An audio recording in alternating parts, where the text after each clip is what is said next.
Hello and welcome to another Writer Showcase. I'm very glad to be here along with my lovely guests. I'm very excited to be here today because I'm going to be doing the next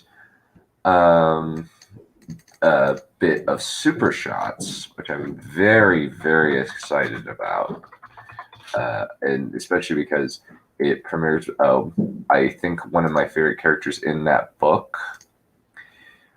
But I have to bring in my lovely guest before then. First off, the lovely Neff Champion.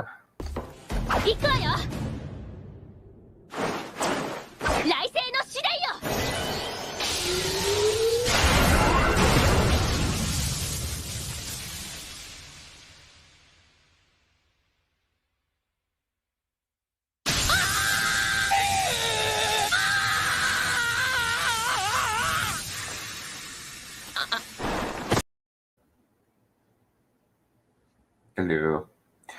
And she's eating. I forgot. I kind of forgot. Sorry about that. Good afternoon, everyone. You're fine. You're totally fine. And we have our good friend, the aspiring writer. Let me see where.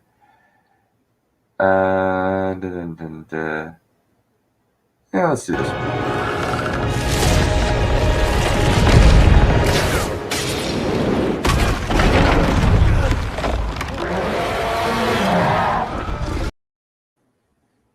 Hello everyone, I am back after weeks of absence on this particular type of stream.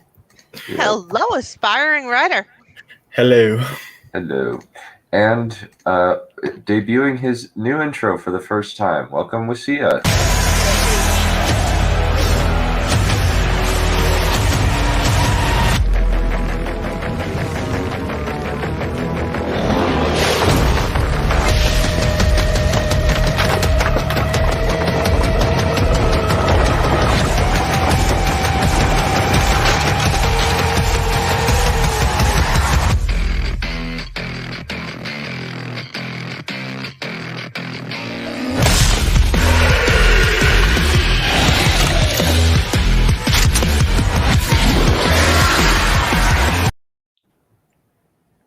What's up, everyone? Hello, Wasia. How's it going? Was that what you wanted? Oh, yes, that was sheer bliss, my dude. Yeah, I must admit, White gifted me Doom 2016, and I'm just like, okay, thank you. I'll take a look at it. I'm just like, I've been addicted this week. Yes, dude, the intro for that game for 2016, the title sequence is the greatest thing in all of first-person shooter history, possibly gaming history. You realize in the live streams thing in your Discord server, you posted the trailer, right? Not this stream. Oh, shoot. You're kidding me. Oh, dude. You're freaking kidding me. Oh, wrong thing. If it makes you feel any better, Dunn, once I figured out how Phantasy Star Online 2 worked, it was that way for me, and I just spent like 2 weeks every single night playing. Where's the echo coming from? Oh, sorry. Oh, sorry. I don't hear an echo. Sorry, it's actually from me. I actually had the thing on YouTube open. My apologies. Yes. Sorry. My bad. Sorry. No worries, mate. I'm just glad I pointed it out to you before everyone looked down and was like, what the hell is this thing? Yeah. Hello. Man, I Tyler Preston. Yeah. Oh, a space junk sides. Yeah. Okay. So so this week I'm just gonna go first since otherwise I'm gonna be really, really tired by the end. But we only have a few people, so I'm just gonna read the first the second bit of Super Shots. And so it's gonna be a short one this time, and I'll read the second half next week since I'm just kind of building up for July when it gets released. So what we know about in the second bit of the bit we have there's this organization called Phalanx and their secret organization of superpowered or exceptionally skilled individuals who work to combat various supervillains throughout the world. And they're working outside the government's purview, but they've got a range of people from superpowered humans to people or Martians that act the giant green Martians that are able to turn to people when they want to, and a a Kryptonian race analog, though with slightly less variety of powers, since sometimes Superman's number of powers gets ridiculous. Alrighty, let's do this. Johnson's screams spread through the Chicago FBI office as the group of supervillains made their way through the building. The guy in a black mask with an X-shaped vest on his chest and a gun in his hand was moving a group of agents into a corner, and the whole building was suffused with silver, wide-mouthed robots. Amelia screamed as the man in the purple mask and rough vest pulled her out of her cubicle where she was hiding, using her as a human shield in between himself and a pair of agents who had pulled out and pointed their guns at him. Purple Mask drew a rapier with a Damascus steel blade and a silver leather handle and pointed at the two agents. I would advise you put those down, agents, he remarked. If you don't, you're going to regret it. Put the sword down, the agent yelled, taking a firmer grip on his gun. I will shoot. Very, very unwise. The purple man released his sword, but instead of the weapon falling to the ground like it should, it flew toward the two agents. Before it hit them, they dropped their guns and quickly followed them. Almost casually, the sword slashed the guns apart like the steel was no more hardy than a stick of butter, and flew back to the sheath at his side. Casually, he pulled out a pair of handcuffs from her desk and shackled her to the exit the table. Much better, the man in purple arced as calmly as he glanced around.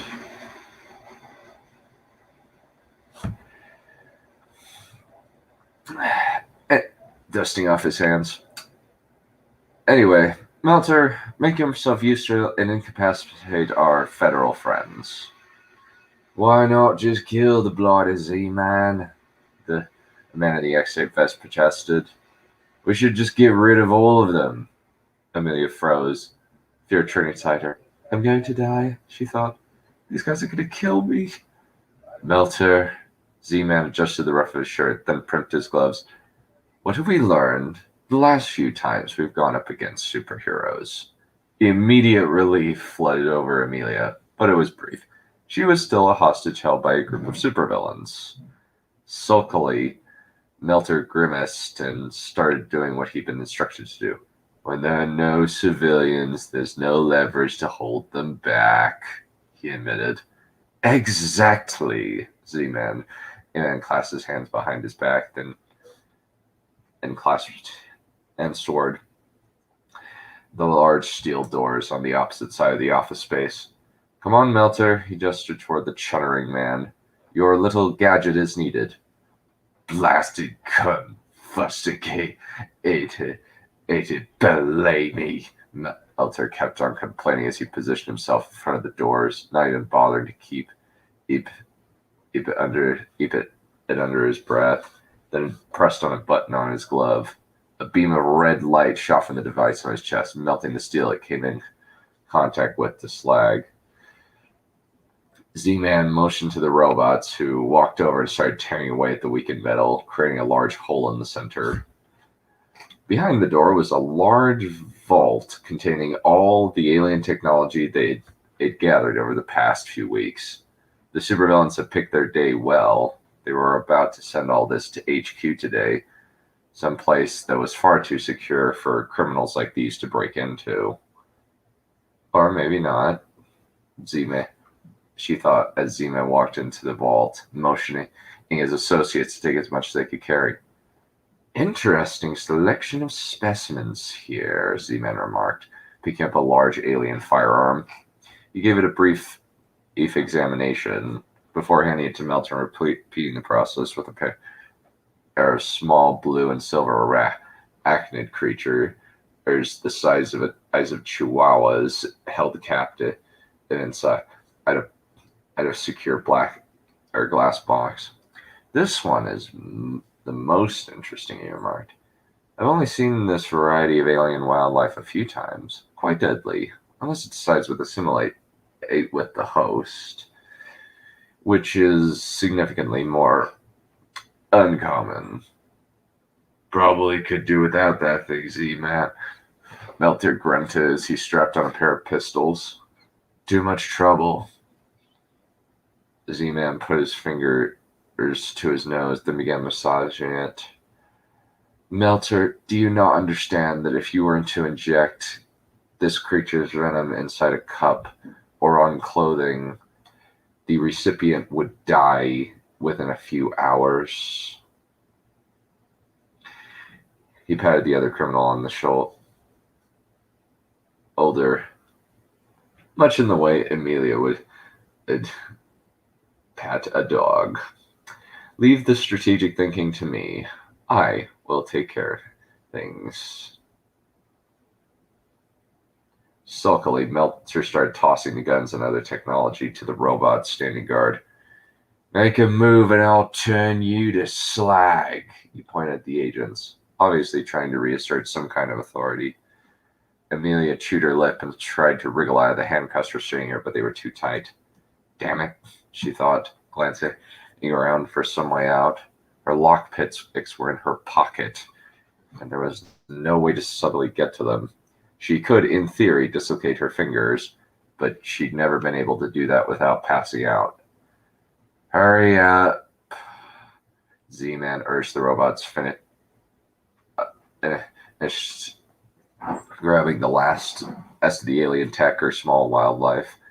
Do not let that blue devil out of its box. Abruptly, they heard it. A sonic boom coming from high above them. Z-Man put his finger in his ear and wiggled it. Windslash, get rid of whoever that is.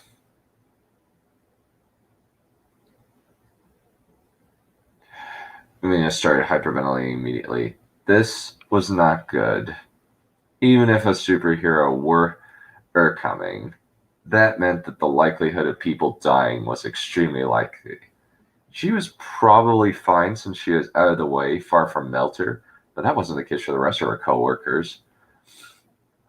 Maybe if I take care not to be noticed, she thought, contorting her body so she could get her pants pockets somewhere close to her hand.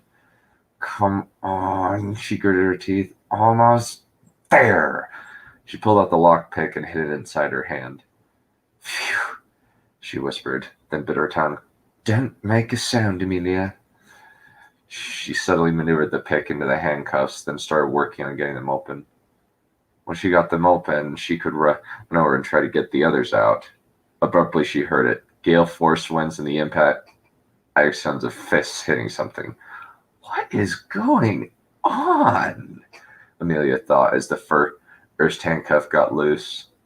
Now she had one hand loose. She started picking the other handcuff. I can get this. A loud crash was followed by a figure in green and silver armor got thrown through one of the windows into the line of desks, turning most of them into splinters. Z-Man glanced toward the broken window, then his sword shot through the opening. Before he could get even a few inches out, a pair of bright red beams hit the sword and flung it back into the floor. Oh, bollocks! Melter turned and pointed his gun at the hostage. You come close, I start shooting. Now they were distracted. Amelia quickly unlocked her handcuffs, then grabbed her gun from its hiding place. Standing up, she quickly took aim and fired at Melter. Her aim was just off, but she hit him right in his shoulder. The one with the gun, not the one with the button for the blaster. Oh, F! Amelia dropped to the ground and rolled as Melter clenched his fist and sent a beam of bright red energy toward her. Amelia covered her head and braced herself for vaporization, but instead she saw a flash of black and silver and a long sable cape coming between her and the beam of red light. Furtively, Amelia peeked through her fingers and saw a woman with shoulder-length black hair was standing between her and the supervillains. Swirling dark cape matched well with the strange, almost armor-like black metal the bodysuit she was wearing. Dark steel, Amelia thought as the woman stood firmly in front of the enemy. How did she get here so fast? Holy, Amelia whispered as she looked up at the lady superhero blocking the beam of red energy, the dark of the suit seeming to reflect the light. That all you got? The superhero asked, a bright red glow beginning to build over her eyes. Let me show you what I can do. Before Melter or Z-Man could do anything, two beams of even more intense red energy shot toward the British supervillain. Instead of liquefying him or cutting in half, the energy hit the device on his chest and melted it. Ah! Melter quickly pulled off the device and tossed it away, smoke rising from the melted slag. Before Z-Man could do anything, Dark Steel flew at him and slammed her fist into his chest, throwing him against the wall with a hefty crack. Two of the robots raised their guns prepared to fire, but Darksteel's eyes glowed bright red and fired two beams of deadly energy at the metal men. Like a knife through butter, the eye beams bisected the robots before they could get off around. Amelia ducked and rolled before she could get further into the desk. Another group of robots with alien guns smashed through the walls and began firing at Darksteel. The superhero had enough time to fly to the side, grabbing some of the hostages and pushing them out of the line of fire. However, a couple of straight bursts managed to hit her right in the side and in her hand. Darksteel grunted as her suit had absorbed the hit, but from her expression, it still hurt. A slight bruise was forming on her hand, but it wasn't nearly as serious as if she had been a regular human. Darksteel stumbled, hand going to her arm, eyes going wide. Amelia pointed to Zima as he stood up, holding his sword. Look out! Ape swirling around herself, Darksteel turned and blasted Z-Man with her eye beams. The strange purple masked man raised his sword, catching the eye beams right on the flat of the blade and reflecting them toward the captured agents. Some of them were able to get out of the way, but one was severely burned before Darksteel deactivated her eye beams. Amelia got up and fired a couple rounds at Z-Man, trying to draw his attention away. Impossibly, the bullet struck him and burst apart, doing no damage at all to his purple clothes. Must have brought some kind of body armor, she thought, as the robots turned toward her and started firing. Ah, crap! Amelia thought as she ducked behind cover. Why did I have to do this? Why couldn't I have taken one of my sick days? That distraction got a Darksteel her chance. With a furious expression on her face, as she unleashed her deadly laser beams on the robots, quickly cutting them in half before turning towards Z-Man.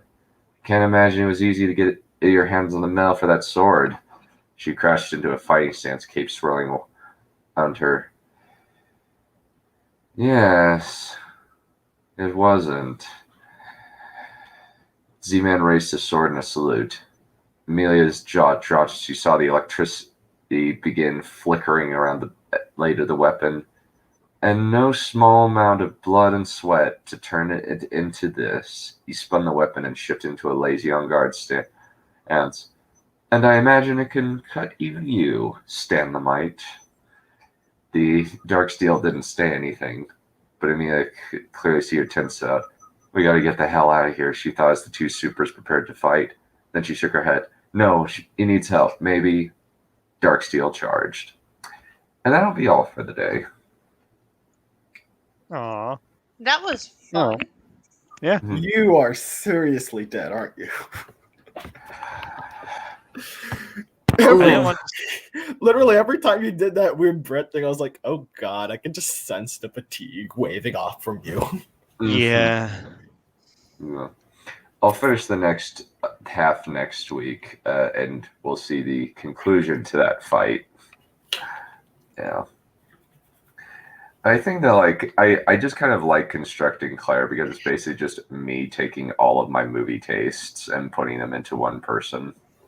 Yeah, I can definitely see that. The fact you made mention that she's a superhero dressed in a black skin-tight cloak or whatever. I was like, Yeah. that doesn't sound like somebody in the intro. Yeah. Well, actually, she's actually the person Claire Stanley, aka Dark Steel, is she's actually a nerd. Like she's a giant geek when she's not doing superhero stuff. Like I think like later on, like no specifics, but like when she changes out of her superhero outfit and just chills, she wears a pair of Terminator sweatpants, a Lord of the Rings hoodie, and a Doom t-shirt. Nice. And just to cool down, she just plugs in Along Came Charlie or just some random action movie. I suggest you get a sponsorship deals for those few cameos. Yeah. Wish I Also- could have been... Oh, go for it. Also, that reminds me, I still have to put in the Marty's Pizzeria into my universe somehow, which is a reference to Hugo Martin, the game director of Doom Eternal and Doom in general, because he also has an Easter egg in the game where he owns a pizzeria, and I'm like, yes, this is now.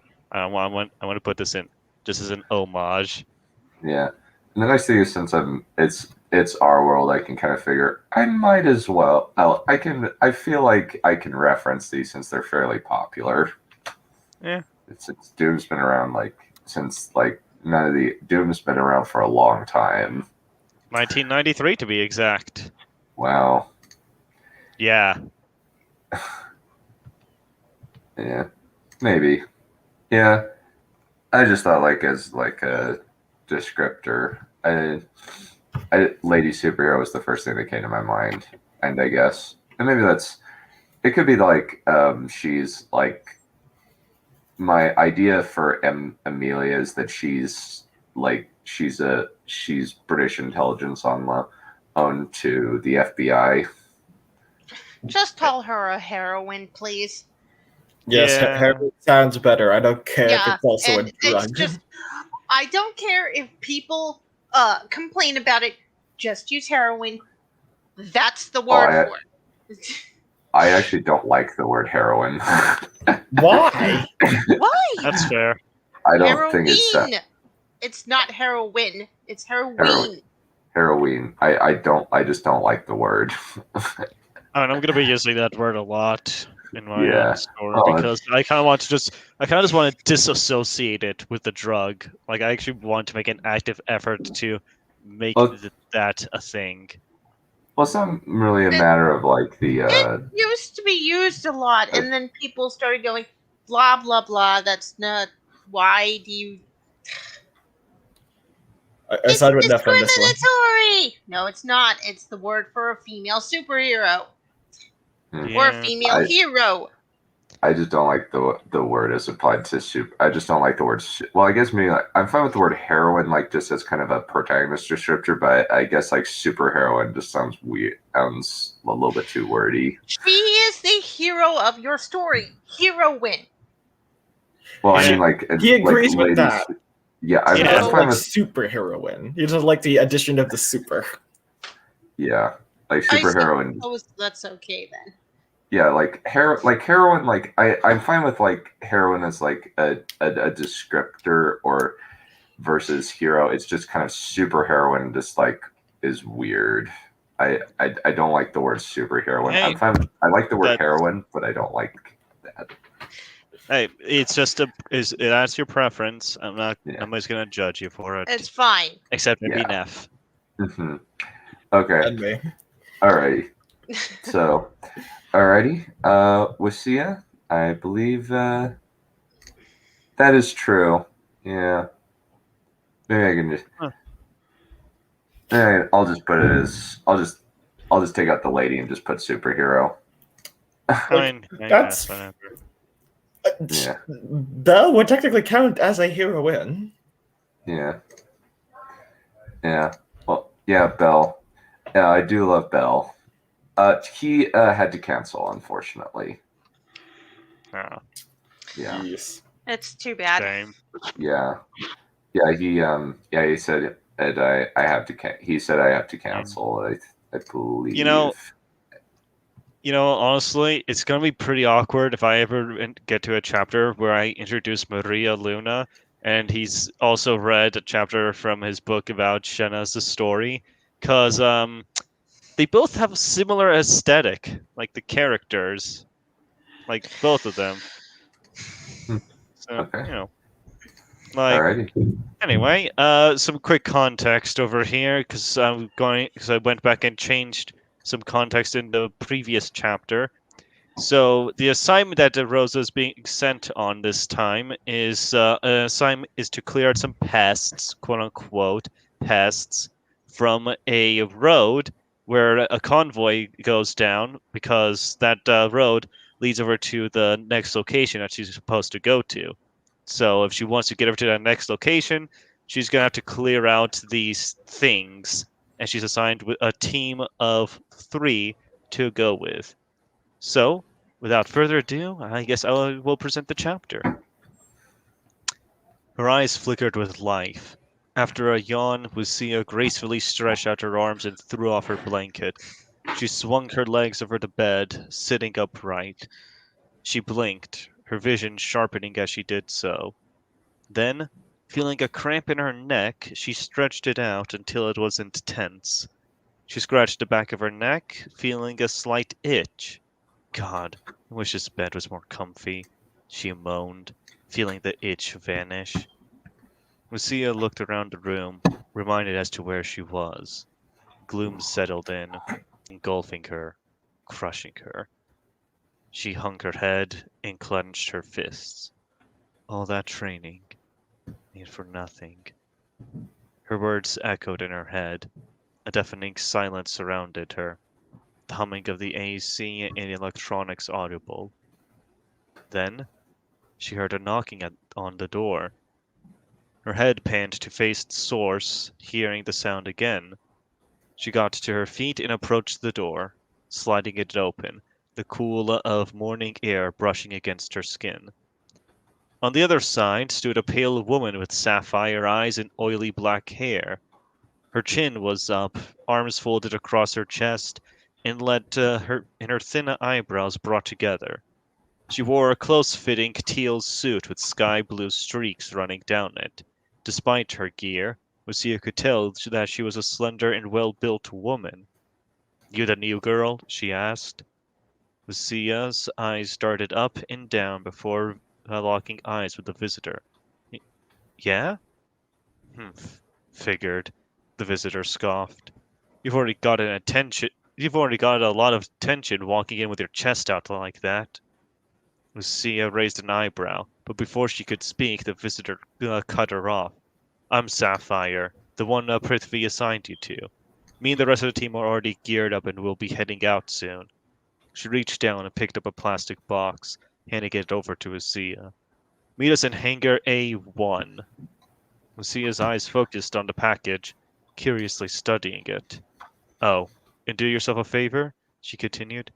"Don't fucking tempt the guards like that. They're always looking for cheap meat." Lucia nodded, letting Sapphire walk away and close the door. She sat down on the bed, cracking open the box. "What crawled up her ass and died?"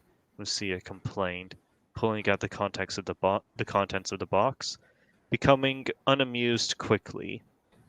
It smelled of oil, was rough and rubbery to the touch, and worse yet, looked like the exact same outfit as yesterday. Pfft, I'm trying to go streaking to wear this shit again, Lucia snarled, feeling a cylindrical shape in the material. Tubes. Raising an eyebrow, Lucia found the breakpoint in the suit, opening it up. Huh. Looks like some sort of cooling system, she smiled. Finally, something I can wear without turning into a swamp. Lucia marched down the misty marsh in her white invo suit, soaked in sweat. She had opened it down to her abdomen, but the humidity was unrelenting.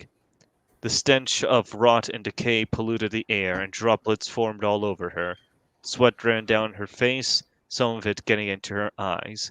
Yet she didn't mind it, at least not as much as the buzzing of flies and mosquitoes. I just had to say swamp, Lucia growled. There were two more women on the team. Both were dressed in the same suit she wore now, and both were as soaked as she was. Defender Unit 3113, or Danielle, had her long blade strapped around her back, right next to her long brunette hair tied in a braid. She was a pale, built and tall woman with a presence Lucia couldn't ignore. However, Medic Unit 3608, or Sophie, as Lucia has taken to calling her, was slightly shorter than herself, white as snow with scarlet hair. She was skinny and almost looked malnourished, so Lucia stood close to her, almost drawn in by her diminutive aura, like a protective instinct. The buzzing got louder and rattled in Lucia's ears. Tiny black pellets started around the air. Flies. Lucia threw up an arm. Sorry. Sapphire threw up an arm, her hand clenched in a fist, signaling them to stop.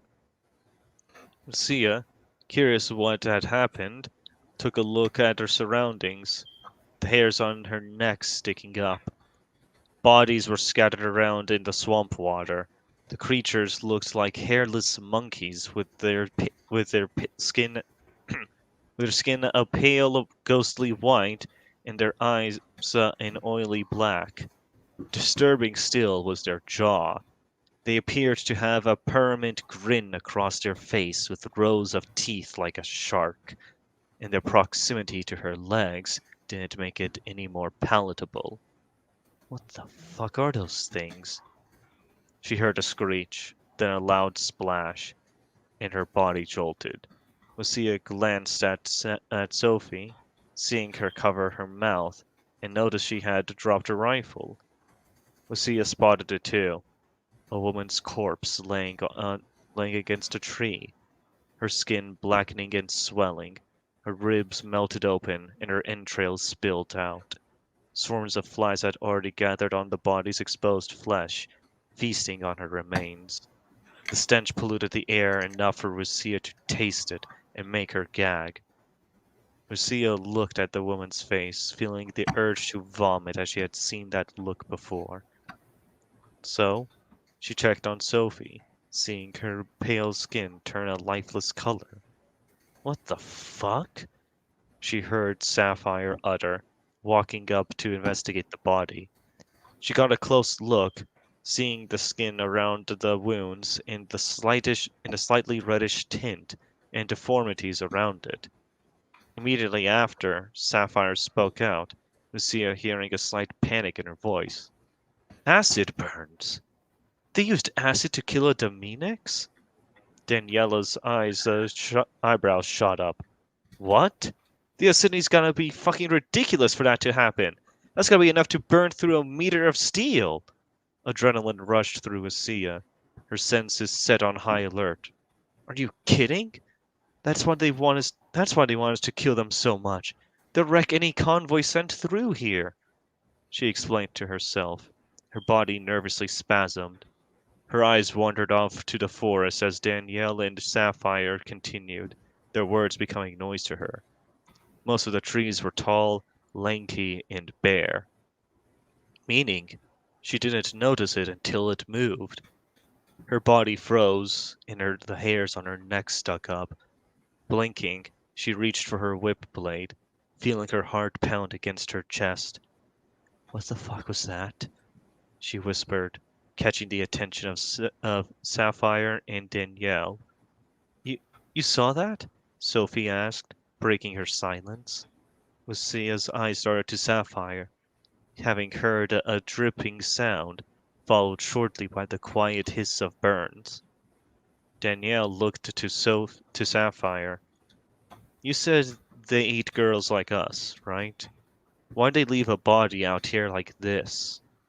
Sapphire's eyes shot wide open, and with that she immediately jumped out of the way as the lemur dropped down on her. She rolled and instantly vaporized it with a plasma round from her rifle.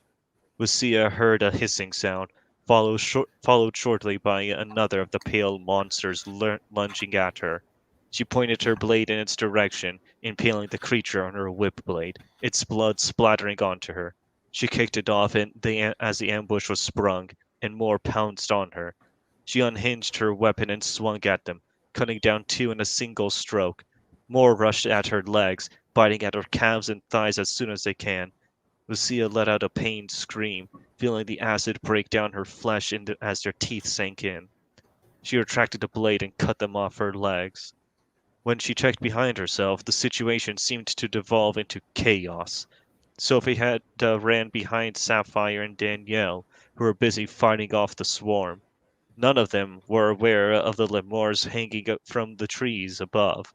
Lucia's eyes shot wide open as she ran to them. Behind you! She yelled. Danielle, having heard her, swung behind herself, missing Sophie and hitting none of the creatures. Her eyes shot open, realizing she couldn't reach them. They spat at Danielle, who instinctually blocked it with her arms, a decision she regretted instantly as it began to dissolve her arms and splash onto her torso and legs. She looked horrified at the armor melting off and her skin bubbling away. Having a moment of reprieve, Sapphire immediately turned to fire at the creatures, reducing each of them to vapor or setting the rest in proximity on fire. Lucia didn't have time to watch them clear out the creatures. Another pack had rushed her. She swung down, decapitating a few until two more spat at her. She backed away, but ultimately felt something bite into her chest in the vicious, horrible burning that followed. She was hit. Her eyes shot open, the green liquid burning at her now bare skin, melting a hole into her and running down her torso.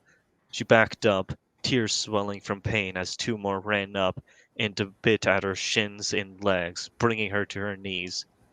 Her heart stopped for a moment, wrapping her head around the idea of being killed by these freaks, before they were subsequently cut down by the recovering Danielle. Cheap tricks can't kill me! She roared pridefully. Lucia checked back on the acid burn. Her skin had already begun to heal, but it was slower than usual. What am I supposed to do against that? If they hit my face, it's over. There was a succession of heavy thuds. The branches shook and creaked. Lucia glanced behind herself, spotted the gigantic creature she spotted earlier. It was a tall, lanky, mantis-like creature, using all four limbs to crawl, and it was charging straight at Danielle.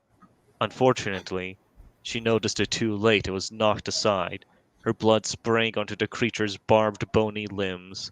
Sapphire, having been taken by surprise, turned to fire at the beast, but was quickly pounced on by several of the other monsters and missed her shot.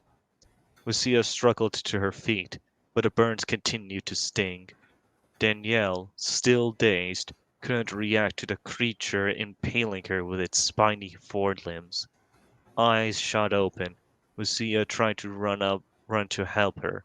Hold on, she cried, struggling to her feet before the violent stinging overwhelmed her. Lucia, feeling despair's nails dig into her heart, watched as the creature quickly and savagely bit off Danielle's head. Lucia froze, watching the beast chew on Danielle's corpse, hearing the sound of flesh tearing and viscera spilling. Get back here, you coward! Lucia heard Sapphire shout. Her eyes darted to Sophie, who had begun running in the other direction. With a loud pop, yet another image was burned into her retinas. Blood spilled and spewed from the open wound. The sound like a shattered watermelon.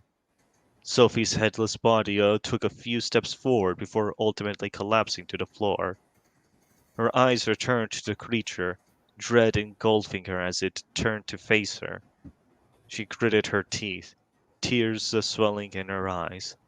No, not like this. The hairless creature turned its attention to Lucia, having picked Danielle's ribs clean. Lucia, feeling her legs work again, picked up her whip blade and charged at the beast, hysterically screaming as she did so. The creature responded by simply spitting at her. Lucia froze, gasping as it hit her dead center of her chest, burning her skin. She cried and screamed, dropping her weapon and falling to her knees, tears streaming down her face. No, please, no, no, no, no. It came up to her, lifting its forelimbs up and sticking it into her chest, pinning her to the ground, its venomous saliva dripping onto her bare skin. Her eyes were wide and wild with dread, staring at its rows of teeth and feeling the burning in her chest. Finally, the creature's jaw came hovering over her head, and with a lurch back, its head exploded. Lucia's head lightened, shaking in disbelief. Its body collapsed to the ground, its blood spilling and pouring out. Lucia turned her head, seeing a lacerated and scarred Sapphire approach her. She looked down at her, an expression of disgust written on her face. Lucia, trying to catch her breath, noticed the scars and claw marks running down and across Sapphire's bloodied body. Her squad leader glanced to the limb still stuck into Lucia. She stepped onto her, pressing her into the floor as she ripped the forearm, pulling out some of Lucia's flesh in the process. She shrieked, with tears streaming down her face, barely able to hear Sapphire's mocking words. Calm down, your body will heal from that. You fucking bitch! Lucia cursed, covering her bleeding chest and curling up. She whimpered and sobbed, her eyes panning to her last surviving teammate.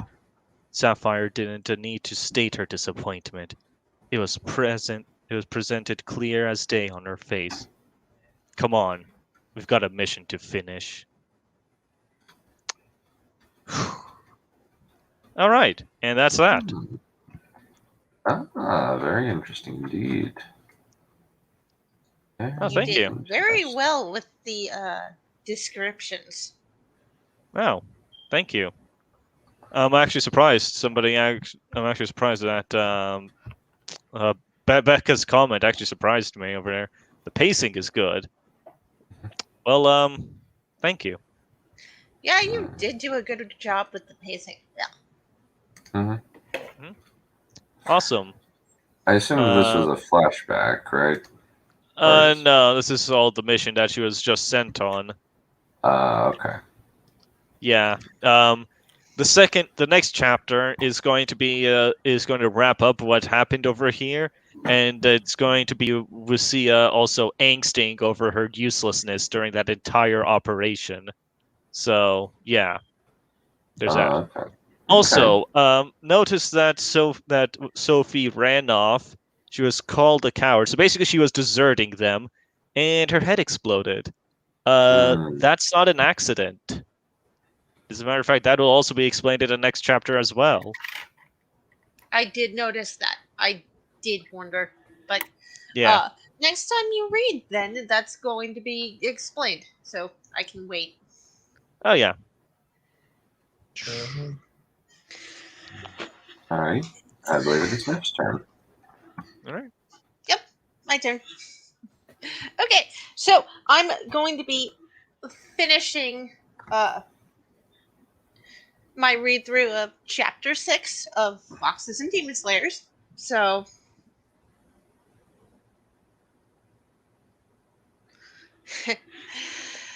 okay.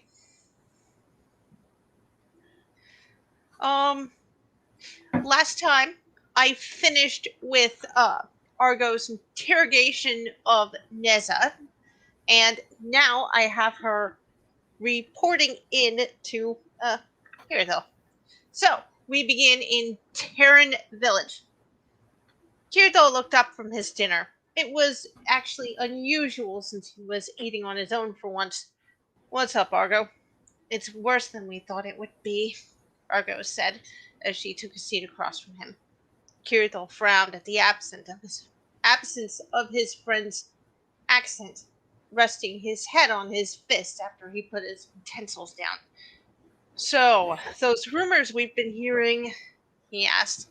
If Argo's accent was gone, this must be serious.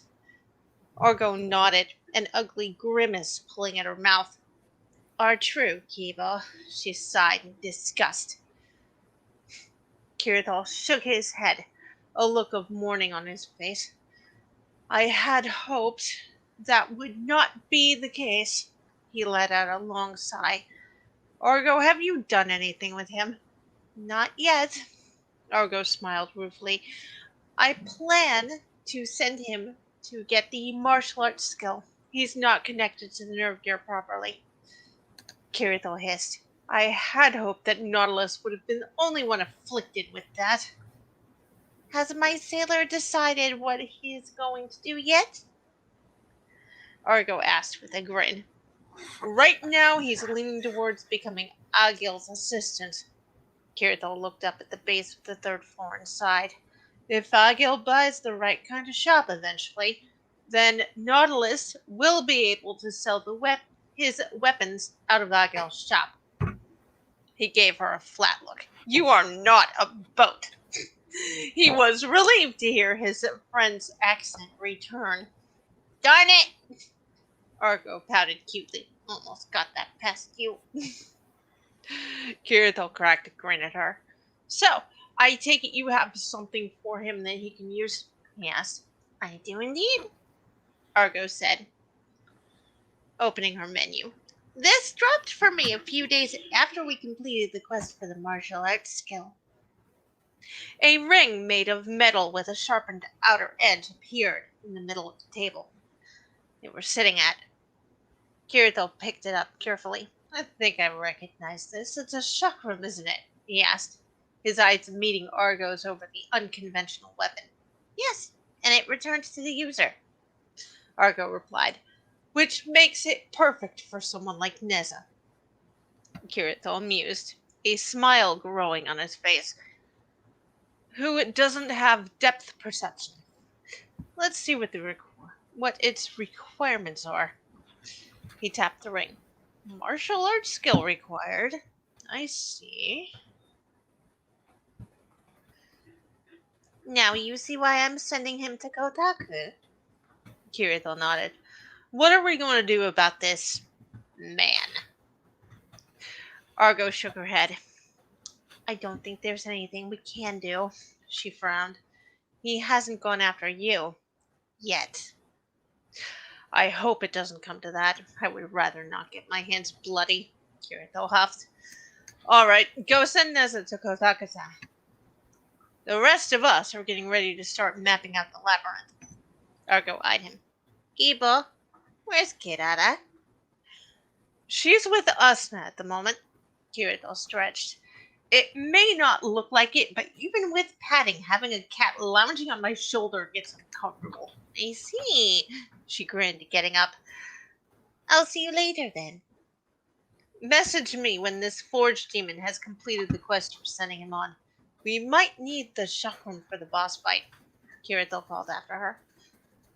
Argo gave him a wave as she disappeared in the direction of the teleport pad. Morom, the resting blacksmith. Neza looked up at the door. Neza looked up as the door to his room opened, revealing the fact that Argo had returned.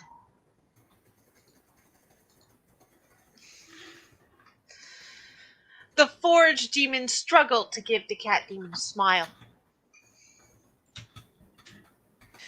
Argos, good to see you again. Good to see you are still here, Neza. Argo gave him a rather cheerful smile.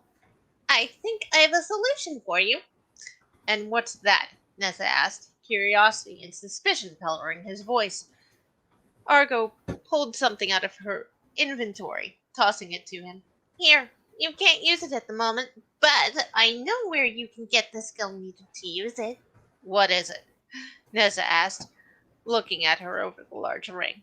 It's a chakram, Argo said, and you need the martial arts skill to use it. Neza opened his menu to look at the skill list.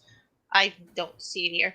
It's a hidden skill that can only be earned after you complete a quest for it, Argo replied. And I happen to know where you can find it. I don't have any skill slots open, Neza grimaced. You will have to sacrifice a skill then. But it will be worth it, Argo said. And you can always pick the sacrifice skill up again later. This way, no one has to know what you did. Where am I going then? The name you need for the teleport pad is this. Koga's Boot Camp, Argo replied. And if you finish the quest before the clearing team find the boss room, you and your friends will be able to join the battle. Neza nodded. I'll go tell the others and we'll leave. He gave her a sad smile. I'm glad I didn't have to turn myself into our resident demon slayer. He would not have gone after you, Argo reassured him. Kibo would have gone after the man who tricked you. Who tricked you? Neza wasn't sure he believed her, but he nodded anyway. Neza smiled wetly as he and his friends stood on the teleport pad. Thanks again, Argo. It was my pleasure, Neza. Argo smiled. Neza looked up, and together, he and his friends spoke the name of their destination. Koga's Boot Camp. They were surrounded by the light of teleportation and disappeared from Marome. And the chapter is finished. Interesting. Good little progression there. I'm looking forward to the climax. That was Nice this chapter. a bit shorter than I expected. Well, this chapter is a bit shorter than the last one was. Okay. Well, yeah, that's pretty good. Yeah. I'm sorry, Alright. I'm not very good at paying attention long term. Unfortunately, I don't know why. Oh My no, attention don't span worry is about it. getting worse It- and worse. It would probably be easier for you to give me critique if you had it open in front of you. Yeah, I think also kind of like it was mostly character dialogue as far as I can recall, and like they're progressing Yeah. towards like a location, a location they're trying to get to, where as opposed to like having like any like they're not really like a whole lot of like plot development. It's mostly just like the characters interacting off of each other, getting to know each other. Yeah, as far as I'm it's- concerned. It's a setting up for stuff later. But there are no payoffs just yet. Yeah, Count That's what it Balerion. is. Yeah. Count Balerion made an interesting point over there. This will be a pretty quick one then. Yeah, yeah, pretty quick. Yeah, yeah. All right. Well, that works fine for me. I'm okay with that. All right. Alrighty, Aspire Rider, it is your turn. All right. Yeah. Triple watched as the Borons walked down the ramp of the ship, using all fours because of their size. Once at the bottom, they straightened up to their full height, basking in the dim sunlight of the planet. They looked around excitedly, if somewhat reserved. One of them bent down, tentatively feeling the rocky ground before launching themselves into the air. The Boron flew several meters, and she noticed Cyril, who was standing guard next to Uriel, reaching for her knife, crouching into a fighting stance. Triple raised her hand to stop them. They're just stretching her legs. No need for that, she told them. The Boron landed nimbly without so much as a thud, smiling.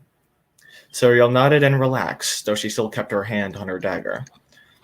While the Borons proceeded to enjoy the open space, Triple hopped off the ramp, wanting a break from the confines of the ship. Her feet nearly slipped as she landed, the ground covered with gravel rather than dust like on Wasin. Thankfully, the squad had provided her a pair of shoes before landing, so they didn't poke her feet. She inhaled deeply, enjoying how the air of the planet tasted. The ship's air was more stale, while this was almost rustic. She turned to look at the outpost in front of them, a small collection of stone buildings with 3 or so stories and some ships. Near the front of the outpost stood Jeffrey, who was talking to someone in a gray uniform, a yellow revolutionary armband barely visible from where she stood. Will remained in the ship, watching the Borons with an expression of stone. She tried to sense his emotions like she had before, but received no indication on how he might be feeling. What will happen to them now, she asked as she walked back up the ramp, a part of her disappointed to see them leave. She felt a kinship to the giants she had suffered with. They'll be taken care of, Will assured her. Someone will come pick them up in a few days, and eventually they'll be allowed to join the revolutionaries. Most enter in the revolutionary army or squad units, but some go into labor or research. Labor? What kind of labor? She asked suspiciously. Farming, construction, those kinds of things. The revolutionaries have a lot of territory to manage and always could use an extra pair of arms. They like to think of themselves as small, but after 1,000 years, they're a 7th power in their own right. Granted, a lot of the planets they're using technically belong to the Ascending Territory, but they already have too many to govern themselves anyways. And there are plenty of planets the Ascending Territory just haven't explored yet. Triple nodded, listening intently. This was the first she was hearing about how things worked outside, and she didn't want Will to stop. However, Will seemed to think the discussion over, going back to watching the Borons. Footsteps sounded behind her, and she turned to see Nick entering the cargo bay, looking as if he had just woken up. Yawning, he asked, "How is the transfer going?" "Almost done," Will responded, narrowing his eyes. "How are you? Your shift started an hour ago." "Considering all the extra hours you guys have been giving me recently, I think I deserve a little rest. Taking care of the girl in my off hours was a pain, and I'm glad my part is done." Triple scowled. "The girl has a name." Nick chuckled. "I didn't need nothing by it. You were a wonderful patient." She sniffed, unsatisfied. Nick rolled his eyes and turned back to Will. "Shouldn't you two be starting your lessons now?" Will grunted. "Still on duty. My shift ends in a few minutes. We'll start then." Jeffrey finally finished his conversation with the officer and jogged back onto the ship. "Transfer is finished. We'll stay here for a resupply and leave on Carol's next shift. Nick and Suriel, I want at least one of you two to observe the resupply at all times. You can decide the rotation amongst yourselves." Nick grinned, seeming pleased about the assignment. He gave Suriel a small wave, who pointedly ignored him. "Uriel, your shift is almost over, so you're dismissed early." Will raised a hand, cutting Jeffrey off. "I know, Triple's lessons." Jeffrey nodded, passing them. He reached the end of the corridor and took one step on the ladder before turning back to them one more time. "Anyone needs me, I'll be in my quarters." He jumped off the ladder's first step, then climbed onto the second level in one fluid motion. Will's lip curled. Dramatic much? Triple wasn't sure if he wanted a response, so said nothing. Will nodded for her to follow, and they climbed up to the second level. "Where are we going?" she asked. "My quarters. There isn't really anywhere quiet for me to teach you, so we'll have your lessons in here." Will input the code for one of the rooms and motioned for her to enter. Inside, she noticed that Will's quarters looked exactly like her own. "Where should I sit?" "The bunk is fine," he said as he brought a stool for himself. He handed her his tablet. "Work on this." She accepted it and saw it filled with random questions. "What is it?" "It's a test. I need to know what your skill in certain subjects is, and due to your abilities that can change day by day. So you'll be taking variations of that test every day so I can determine what to teach you." I C. She sat back and did the test without complaint. Once done, she handed Will back the tablet. He looked over what she did, his brow furrowing as he read over the results. He stood up and she got excited. He then started lecturing her, and she listened in confusion. What was this? She had expected some training in revolutionary procedure, maybe lessons on what the world was like outside. Instead, Will seemed determined to teach about everything from science to mathematics. Will either didn't notice her disappointment or didn't care. Once finished, he continued on to other subjects, using her test results to determine where she was struggling. She listened dutifully, being as attentive as she could be. Her eyes started to droop, and Will snapped his fingers in front of her face whenever he noticed her dripping off, not even pausing his lecture. Finally, Will took the first breath he seemed to have taken since they started. Well, that seems like enough for today. What? She exclaimed. Glancing at the tablet, she saw they'd been going for hours. How had time gone by so quickly? He cocked his head.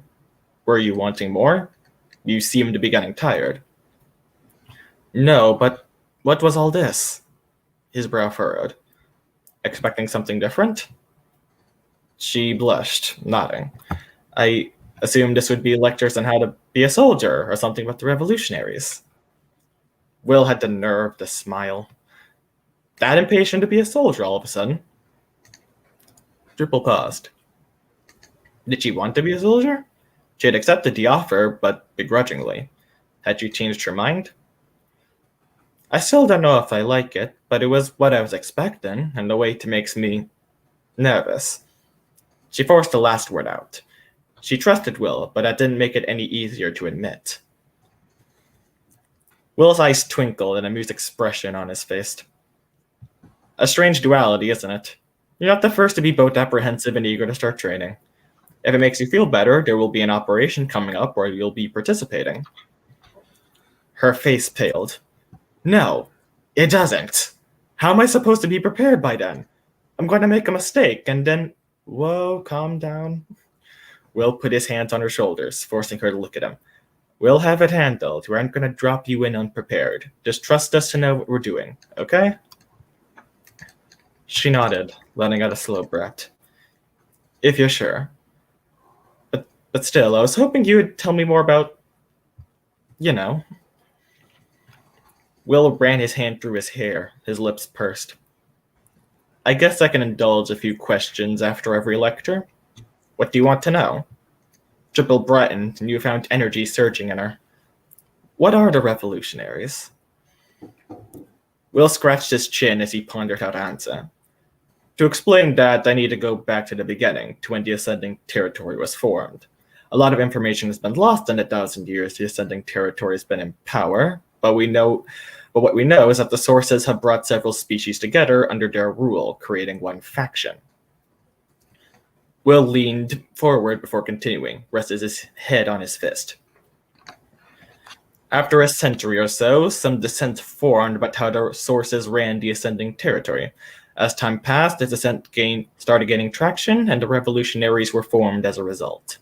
They started as a small rebel group, but as they kept growing, their influence grew. They don't have the legitimacy of an actual sovereign power, as nobody views them as more than a small rebellion, including themselves, but they're already as self-sufficient as any outer territory. Outer territory? There are others besides the Ascending Territory, she asked incredulously. Will nodded. Yeah, not all the species are completely under the source's thumb, though most have an agreement with them. Only one that doesn't are the Evoluto, which are the Ascending Territory have been trying to exterminate since its inception. His expression darkened at that last part. Are you okay? Yeah, just remembering something unpleasant. What else do you want to know? Triple scratched the back of her neck. Well, how does the Ascending Territory work? Do the sources just handle everything? Will suddenly let out an uproarious laugh, shocking her. My dear, they may be gods, but even they couldn't run the Ascending Territory on their own. Then how does it work? She asked again, blushing furiously. I didn't realize it was that ridiculous a question. Will reached into his coat, getting out his tablet again and opened up a file. Handing it to her, she saw a series of images showing 5 individuals from multiple angles. The first individual was from a species she was unfamiliar with strange angular facial features, pitch black skin, and eyes with inverted colors, with white pupils and black irises. He was wearing a long coat similar to Will's, except with a high collar in black, with purple embroidery. The first series of images is the energy source, known as the Supreme Commander. All the sources go by names they chose for themselves. He's in charge of all the military operations of the Ascending Territory, which is mostly limited to battles with the Evoluto. What species is he? He's an... Will hesitated for a moment before continuing. An unknown species. He isn't from any of the species in the Ascending Territory. She raised an eyebrow, but nodded for him to continue. The second series is the matter source Royalty's main form. The second image showed a human female with red hair, a cloak hiding most of... What did he say? Main form. Will nodded. She's a shapeshifter, like you. This is the form she is most recognized by and what she uses during more official situations, but she constantly shapeshifts, altering her species, sex, and appearance whenever she desires. And I can do that? She asked, slipping a glance to her scars. She would not mind getting rid of those. For the most part, the sources can break certain rules that hosts can't, but you should be able to turn into whatever you want with a few restrictions. Her eyebrows knit together. What kind of restrictions? Will pulled on the collar of his shirt. I'll let someone else explain that to you. It's a bit complicated. Triple frowned. I thought you were going to indulge my questions. And I am. Just not that one. Triple let out a dissatisfied hum, crossing her arms. Fine. So what does she do? Royalty leads the Councils of Systems, who are in charge of governing the Ascending Territory. Every system has a chosen representative in the council, and she oversees all of the gatherings. So she just watches? She expected the sources to have a more active hand in the affairs of other systems. Not exactly. She moderates and guides the discussions that take place, and all decisions technically go through her. What do you mean by technically? She asked, raising an eyebrow. For someone who was part of a group bent on killing the sources, he had a hard time talking about them in a negative light. Why did he join the revolutionaries? All the sources have power to veto any decision made by the council. Nowadays, unless one of the sources speaks up, the council's decisions are seen as law. But during the first few centuries, they had to have a source ratify every decision they made, and the responsibility normally fell on royalty. She nodded. So they're dictators, right? Will frowned. You know, you sometimes seem to know a lot more than you should. She smiled, deciding to take it as a compliment. I seem to be able to understand more concepts than before. It's strange. I know what a fruit is, I know what defines a fruit, but I can't name any. If I saw one, I might not be able to recognize one immediately, but I know what it is. Will sat up straighter, reaching inside his coat to take out his tablet before remembering he had handed it to her. She gave it back to him, and he started noting down what she said, talking absently. Your language skills did have fairly high results compared to other subjects in terms of knowledge. You still talk like you're not yet fluent with standard language, but you are improving. And yet, you seem to be able to recognize meat fairly quickly, and could tell that ration bars didn't have any. Perhaps because you had more experience with meat during your time on Wesson, too. Triple glanced from Will to the tablet, and her smile dropped. Are you studying me? Will nodded without looking up. Your unique circumstances can help us understand how potent mind host abilities can help them learn. How you absorb knowledge is strange and differs depending on what you're learning. Like with math, you showed proficiency in the subject, but you were slow to solve even simple problems, as if you were doing them for the first time. He paused. Well, you are doing it for the first time, I guess. How much of me have you been studying, she asked, feeling a chill going up her spine. Nick and I have listed down anything of note, and we have DNA samples from your time in the medical bay that we've been studying whenever the opportunity arises. We had been planning to take some fertility tests, but those became irrelevant after you decided. I'm not a lab subject, she interrupted, pulling away from him. The way he spoke nonchalantly about performing tests on her DNA disturbed her. Will finally looked away from his notes, a confused expression on his face. What? She pointed at the tablet. You keep studying me, analyzing me. Everyone looks at me like they want to take me apart and see how I work. I'm nothing but an interesting specimen to learn from. Will winced, his expression pained. Is that what you think of me?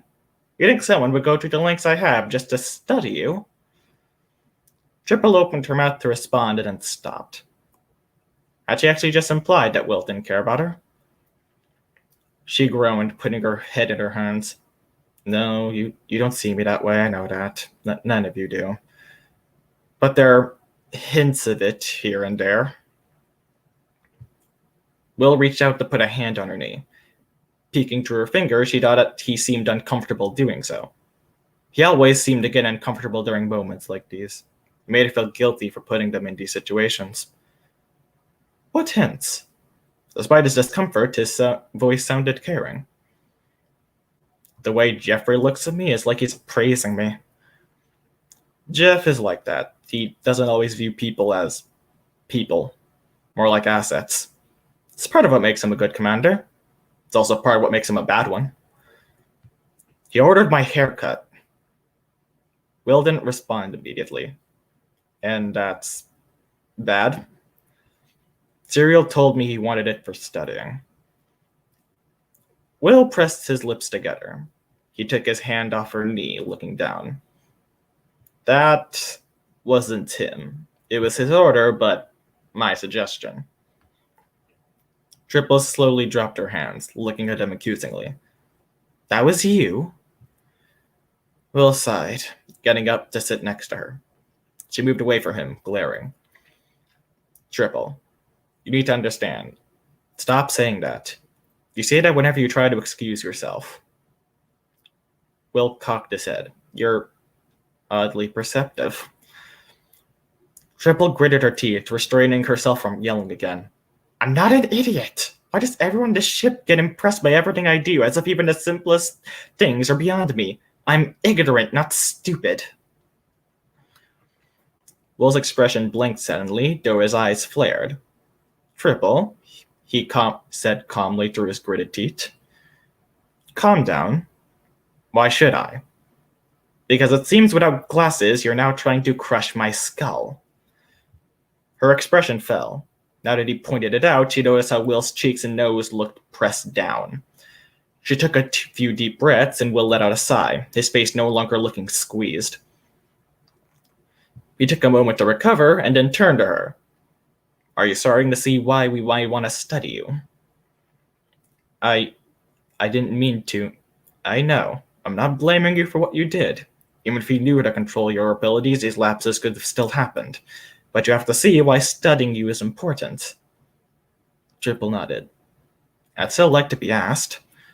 We'll do so next time. But please remember, he corrected, clearly remember her earlier complaint, that this is as much for your benefit as it is ours. I won't deny my studies are in part of my fascination and host abilities, but that doesn't mean I don't care about your well-being.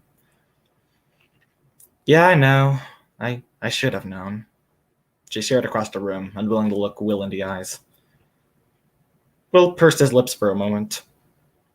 I know it'll cheer you up. You have your tablet with you? Triple shook her head. It's in my quarters. Wait here. He stood up and left the room. A few minutes later, he came back with her tablet in his other hand, handing it to her. I know, he said while sitting down in front of her, that you want to know who your family is. Well, I've been helping Vanisher's researchers try and figure out who that may be, and I thought you might want to see our progress and look over my notes.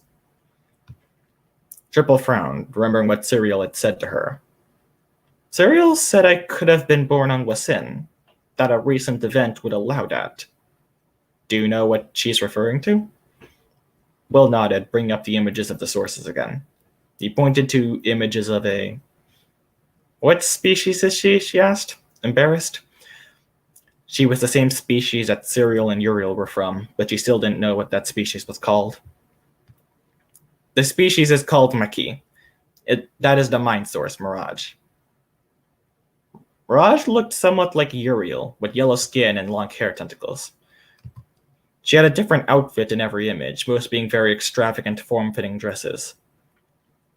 What does this have to do with my question? I was going to explain earlier, but Mirage heads something called the Royal Families, which are companies that have agreed to heavy government regulation and control in exchange for certain benefits. One of those benefits is a guaranteed mind toast every few generations or so. How do they guarantee that? Will gave her a flat look. How do you think? Triple blushed. Oh. Her eyes widened and she pointed at herself. Wait, so that means I'm related to the royal families? Will nodded. They're your cousins. One of them likely is your family. Her eyes rounded. She was related to royalty, to wealth and prestige. An entire world she had no experience with, an entirely different kind of life. The event Cyril was referencing was a recent assassination attempt headed by some of the royal families, Will continued. An assassination on Mirage? He nodded. It ended about as well as you would think. They got close, but Mirage killed all the assassins and then released her royal guard on the royal families that betrayed her. We know they sent some of the members of those families to Wasin. We rescued a few. So, I could have been born on Wasin. Will shook his head. We thought of that, but none of the families that betrayed Mirage had a potent mind toasts. It's a dead end. Oh. She'd been hoping her family had been one of those that rebelled against the sources. So, you have any idea who it might be? We're narrowing it down. You can see what we have in the notes. You could even help if you want. At the very least, you'll learn more about the royal families, which I was planning on teaching anyways. Thank you. Will smiled. Don't mention it. Now go rest. I have some work I want to do. Triple nodded, getting up. As she left, Will called out one more time. Triple. She turned. Yeah? Give the rest of the crew a chance. I know it's tough, but just try. I will, she promised, before letting the door shut. She walked into her quarters, which were just across Will's. Inside, Cyril slept at the top bunk, currently off duty. Triple brightened the light to notice that the space around Cyril was darker than everywhere else in the room, her form a little more than a silhouette. It was darkest near her, where it was almost a pitch-black outline, and got weaker the further it extended away. Curious, she thought. She waved her hand in the field of darkness, and it grew darker as well. I'll ask her about that when she's awake. Triple collapsed on her bunk, exhausted both mentally and emotionally. Her first session with Will had been a lot. She rested back, falling asleep. Her skin suddenly flared with heat, and she stood back up, her head hitting her head slightly against the top bunk. She paced around the room, waiting as her body cooled back down. Why was it happening every time she tried to go to sleep? Why now? She hadn't had any trouble before. She shook her head. No matter the reason, it was clear that she wasn't going to be able to be sleeping. She hadn't been able to ask Will about the nightmares, and she didn't want to go ask now, not so soon after everything. She considered for a moment. Picking up the tablet, she opened a note that Will had given her. Inside was a treasure trove about all the royal families, ordered in likelihood of being her family. Sitting down, she read up about her cousins and, just maybe, her family.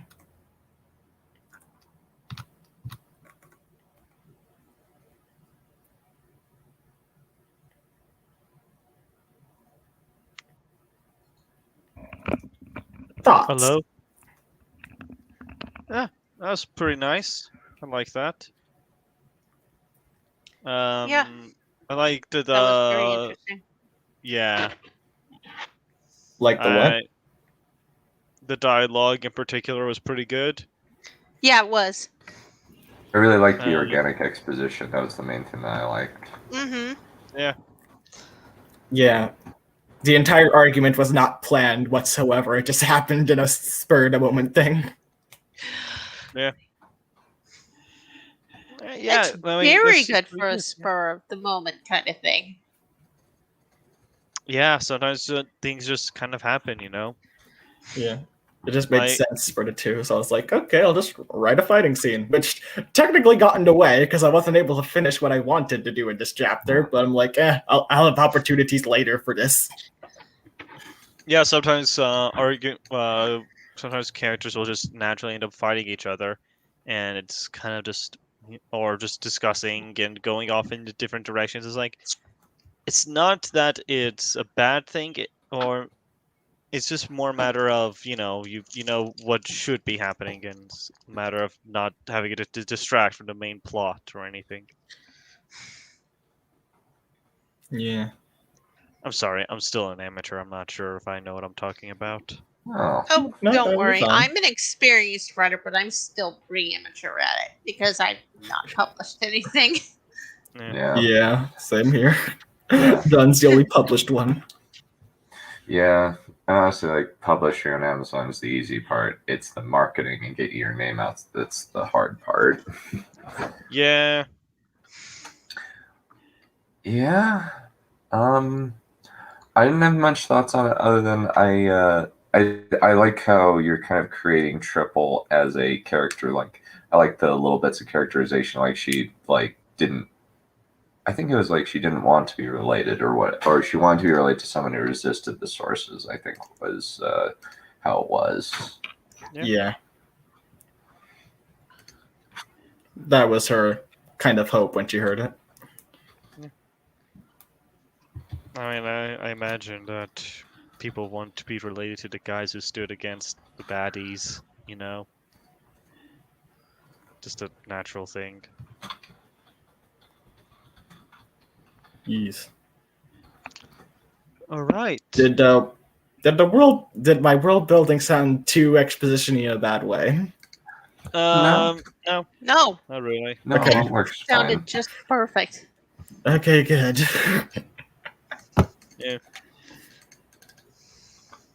Yeah, don't worry. I get that same exact anxiety. Actually, I just experienced that same exact anxiety while I was reading through my own thing just today. So, yeah.